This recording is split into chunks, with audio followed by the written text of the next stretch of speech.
নমস্কার ছোট্ট বন্ধুরা, মিশন ম্যাথমেটিক্স চ্যানেলে তোমাদেরকে আবারও স্বাগত। এবারের বৃত্তি পরীক্ষা 2025-এর আবেদনের শেষ তারিখ 15ই জুন। তোমরা অবশ্যই তোমাদের স্কুলগুলিতে যোগাযোগ করো বৃত্তি পরীক্ষার ফর্ম ফিল আপের জন্য। তো এবারের বৃত্তি পরীক্ষার যে মডেল প্রশ্নপত্রের বইটি বেরিয়েছে, সেই বইয়ের কিছু প্রশ্ন নিয়ে আমি আলোচনা করব।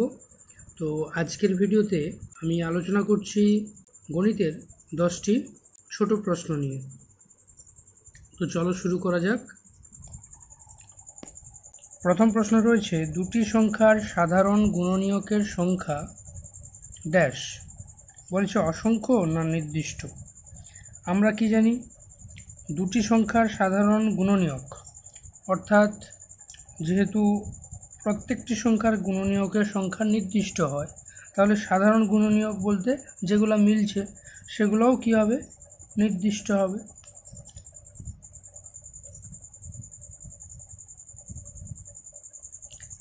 এবার বলেছে দুটি সংখ্যার সাধারণ গুণিতকের সংখ্যা অসংখ্য না নির্দিষ্ট।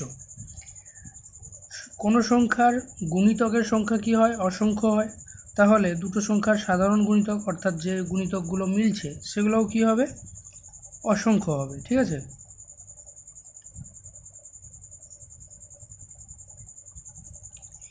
এর পরের 3-এর দাগ বলছে 3, 9, 15 সংখ্যাগুলি 3-এর ড্যাশ। দেখো, এই সংখ্যাগুলোকে 3 দ্বারা ভাগ করা যাচ্ছে, তাহলে এই সংখ্যাগুলো হচ্ছে 3-এর গুণিতক।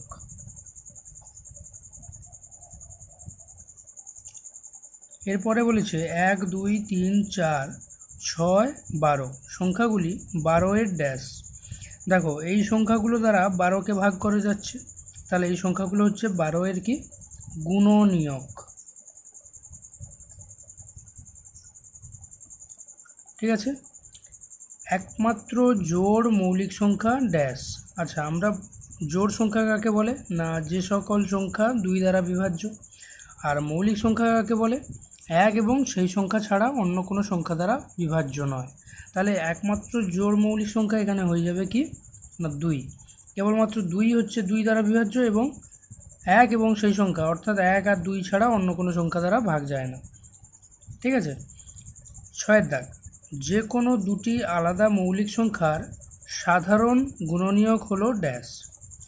মৌলিক সংখ্যা বলে দিয়েছে, তাহলে 1 এবং সেই সংখ্যা ছাড়া অন্য কোনো সংখ্যা দ্বারা ভাগ যায় না।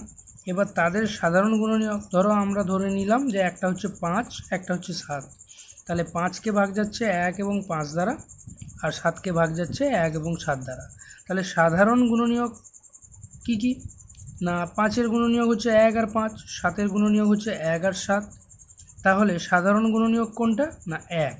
তাহলে দুটি আলাদা মৌলিক সংখ্যার সাধারণ গুণনীয়ক কি হবে না 1 হবে। ঠিক আছে। 7-এর দাগ, মৌলিকও নয় যৌগিকও নয় এমন সংখ্যা হলো ড্যাশ। তাহলে মৌলিক সংখ্যা হতে গেলে দুটো সংখ্যা দ্বারা ভাগ যেতে হবে, যৌগিক সংখ্যা হতে গেলে অন্তত বা কমপক্ষে 3টে সংখ্যা দ্বারা ভাগ যেতে হবে। কিন্তু 1 সংখ্যাটা কেবলমাত্র 1 দ্বারা ভাগ যায়, তাই 1 মৌলিকও নয় যৌগিকও নয়। ঠিক আছে। 8-এর দাগ, মৌলিক সংখ্যার উৎপাদকের সংখ্যা ড্যাশটি। আমরা মৌলিক সংখ্যার সংজ্ঞা কি জানি, 1 এবং সেই সংখ্যা ছাড়া অন্য কোনো সংখ্যা দ্বারা ভাগ যায় না, অর্থাৎ দুটো উৎপাদক। এখানে দুটো উৎপাদক পাবো আমরা। 9, কোনো সংখ্যার উৎপাদকের সংখ্যা 2-এর বেশি হলে সংখ্যাটি ড্যাশ, মৌলিক না যৌগিক। তাহলে আমরা কি জানি, মৌলিক সংখ্যা হচ্ছে 1 এবং সেই সংখ্যা দ্বারা ভাগ যায়, অর্থাৎ উৎপাদক হচ্ছে দুটো। কিন্তু যৌগিক সংখ্যার ক্ষেত্রে 1 এবং সেই সংখ্যা ছাড়াও কমপক্ষে আরও একটি বা কমপক্ষে একটি। তাহলে মোট কটা হচ্ছে 2 আর 3টা, তাহলে কমপক্ষে 3টা। তাহলে 2-এর বেশি হলে কি হয়ে যাবে, সংখ্যাটি যৌগিক হয়ে যাবে।